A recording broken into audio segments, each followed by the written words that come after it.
Welcome to A1 TV Telugu news. నేను భువన. Details చూద్దాం.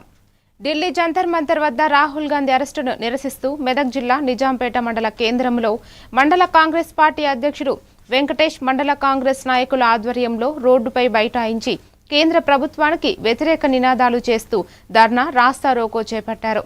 ఈ సందర్భంగా వారు మాట్లాడుతూ విద్యార్థులు శాంతియుతంగా ధర్నా చేపడుతుంటే పోలీసులు వారిపై లాఠీ చార్జ్ చేయడం దారుణమన్నారు.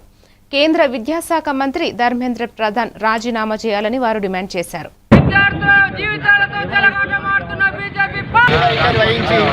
ఎంతో మంది జీవితాలను, ప్రాణాలను బలి తీసుకున్న కేంద్ర ప్రభుత్వం, మోడీ మరియు విద్యాశాఖ మంత్రి వెంటనే రాజీనామా చేసి వాళ్లకు న్యాయం చేయాలా చూడాలని కోరుకుంటున్నాను.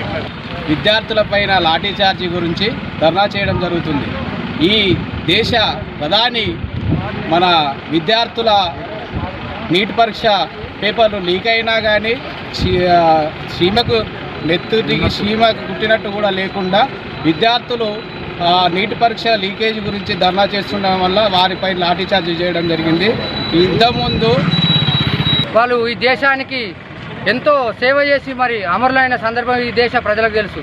మరి ఈ భారతదేశంలో మరి రాజకీయ పార్టీలకు ప్రజలకు వెన్నెముక అంటే విద్యార్థుల జీవితాలతో మరి ఈరోజు ఢిల్లీలో నీటి పరీక్ష లీకల విడిగా మరి లాఠీలతో, తూటాలతో, బాష్పాలతో ఇలా ఢిల్లీలో చిందరమందర చేసి ఇలా దేశ విద్యార్థుల జీవితాలు చెలగడమాడుతున్న ఈ కేంద్ర ప్రభుత్వం నశించాలి. మరి ప్రధానమంత్రి దానికి బాధ్యత వహిస్తూ రాజీనామా చేయాలి.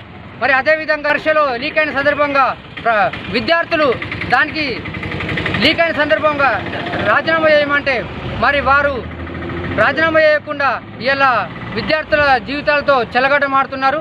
మరి అదేవిధంగా ఈ